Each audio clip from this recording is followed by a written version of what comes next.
Welcome to the Yellow Rose. Today we have a very special program and a very special person. It's called Secret to Health. You know, everybody right now, there's a big problem with health. And my guest today is Dr. Ed Group. Dr. Group is the author of Health Begins in the Colon. He's founded Global Healing Center. He's created one of the largest alternative healing centers in the world. And he's a pioneer in the field of advanced alternative oncology.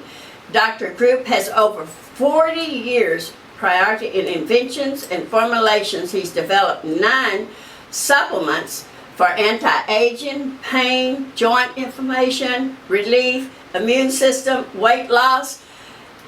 Welcome to the Yellow Rose, Dr. Group. It's so good to be back with you again, because I remember when I had an accident and you saved my life of what I was going through, and I personally want to thank you in advance, because I wouldn't be here today if it wasn't for Dr. Group.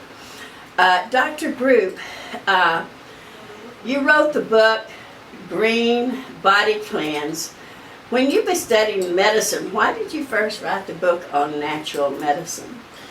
Well, Green Body Cleanse was my second book. The first book that I wrote was Health Begins in the Colon. And the reason why I wrote the book is because I researched and wanted to find the root cause of disease. Not the symptoms of disease, but the root cause of disease. And if you go to the bookstore, you're going to see all these natural health books written on what to do for diabetes, what to do for heart disease. And it's going to be take this specific herb.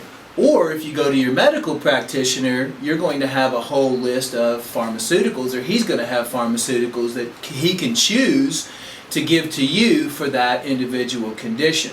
Which means that regardless if you're taught the natural route or if you're taught the medical route, you're still giving someone something for the symptoms and not addressing the root cause of disease. So my focus was to spend as many years as I needed to talk to different people, to travel around the world, meet with medicine men, different types of healers, and really get to the root cause of the problem on why we're dealing with so much disease, and not only in America, but all over the world. What I found was pretty shocking, that every disease is caused by the accumulation of toxins in the body, and that's toxins that you breathe through the air every day, through chemicals, volatile organic compounds, the gas fumes, everything else, the mold, the mildew in the air, the water that we're taking in, which is contaminated with chlorine, fluoride, arsenic, arsenic's the #1 cancer-causing agent known to man, and all different types of chemicals in the water. Then we have chemicals in the food, genetically modified food. We have pesticide residue, we have insecticide residue, we have all these different poisons, artificial sweeteners, artificial flavorings like MSG. We have meat that's contaminated, dairy that's contaminated.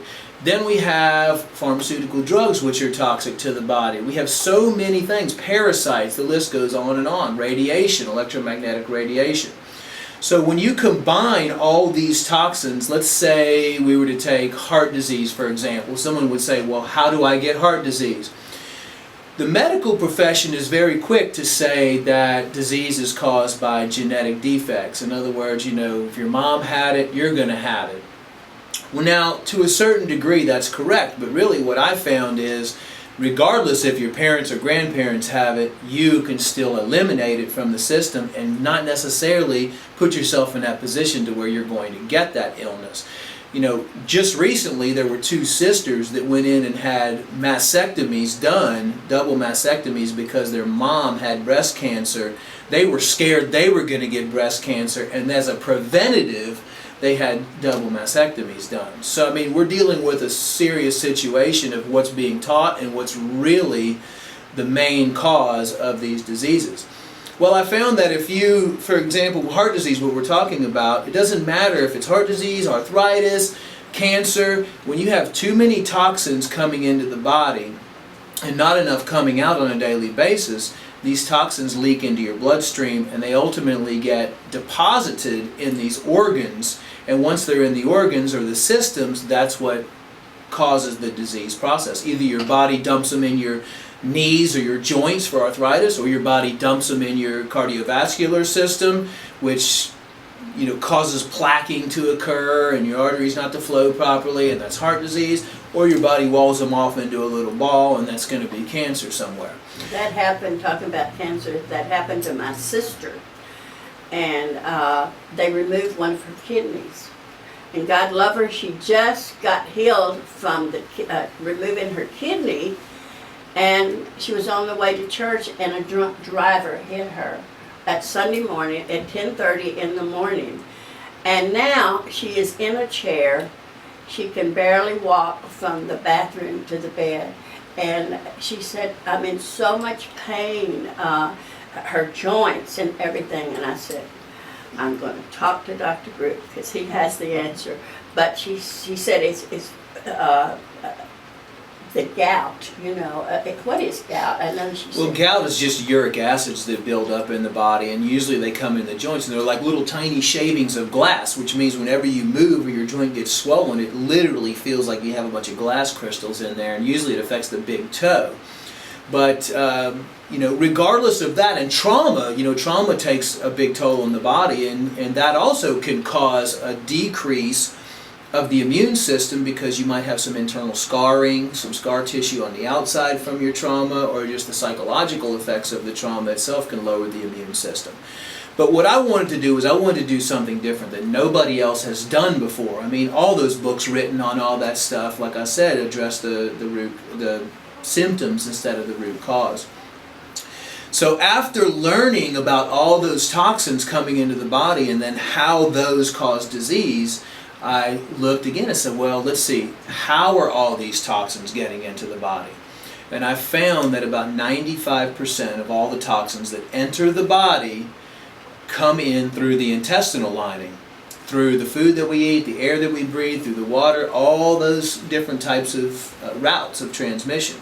Even the air that you breathe, most of the toxins get caught in the mucous membranes in the nose and in the throat or in the mouth and then leak down into the stomach.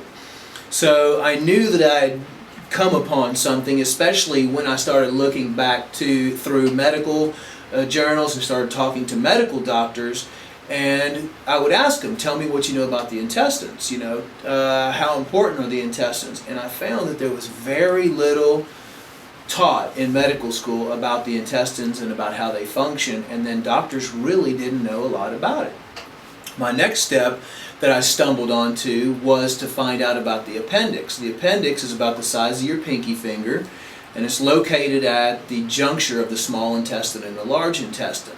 And I found out through pulling research from Russia and Germany and all these different countries how important the appendix really is. And if you talk to medical practitioners, medical science still does not know what the appendix is or does.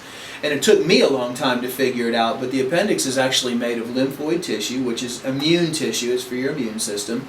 The appendix regulates all of your systems in your body and the functions in your body. And basically, I call it like the microchip computer of your whole system.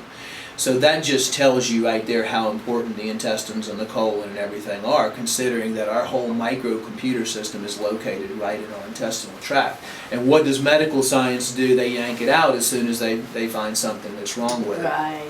So, in short, that's what the book is about. The book is about the secret to health. As long as you keep your intestines clean and moving on a regular basis, the fact is now that you have a whole population around the world that's constipated. I mean, people are not having 2 to 3 bowel movements a day like they're supposed to. And people think that they're not constipated either because they drink a cup of coffee in the morning and they go to the bathroom 1 time a day and they think they're not constipated. But the reality is over 90% of the population in the world is chronically constipated and they're not getting those toxins out of their system as fast as they're coming in. Talking about coffee, they said that coffee was not good for you. So how do you feel about that? You know, I mean, everything they talk about today is not good for us, so you're scared to eat anything.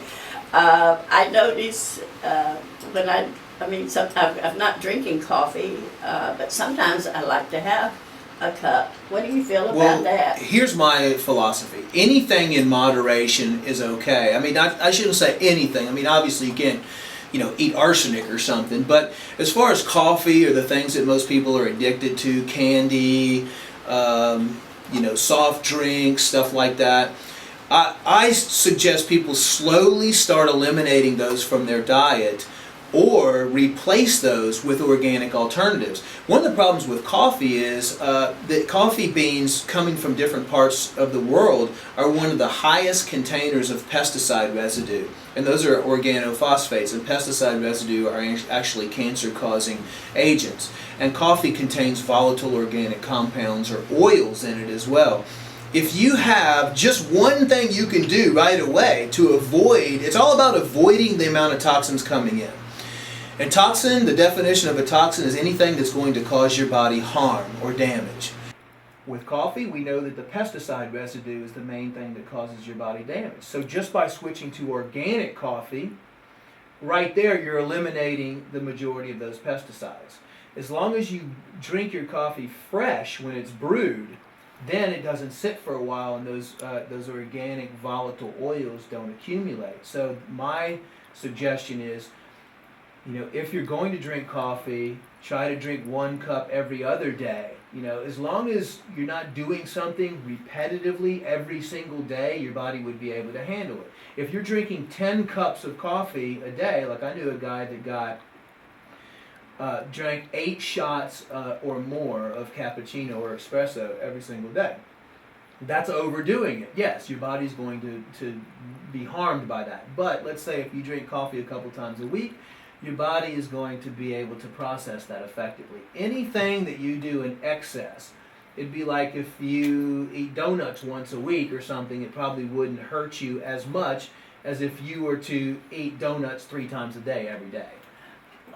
Talk about organic. I know when you go in the health stores and there's a whole organic section there. Could you explain about the difference in organic, as you talk about the coffee, and the difference in just regular? As you said, it has the pesticides, it has all that.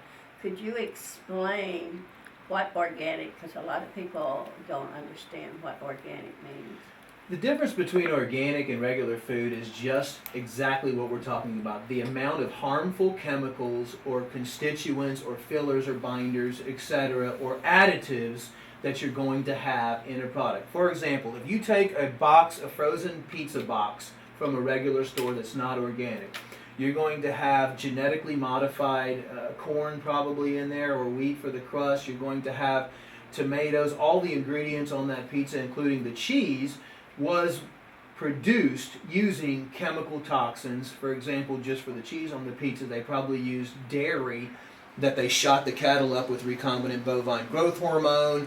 The cattle received vaccinations. The cattle also received rendered food to eat. So you're looking at the whole process of every single ingredient that's in that product, how it was produced, and how many chemicals were used, or how many preservatives in that case are used to preserve that product over a period of time. So really, in short, the difference between regular food and organic food is organic food has no toxins that can cause your body any harm. Regular food has a bunch of toxins that can cause your body a lot of harm. It's a world of difference. I can see in your eyes, you can look at a person's eyes and you can really, they say the eyes are the window of the soul. I notice that yours is so clear and so white and so pure because you are into all the organic. And I think today that people that have a backyard, they could start growing in their backyard. They could grow fresh vegetables and things like that if they can't afford to go, to the place to buy them. But we were talking about a few minutes ago about the colon. And I noticed today, I swollen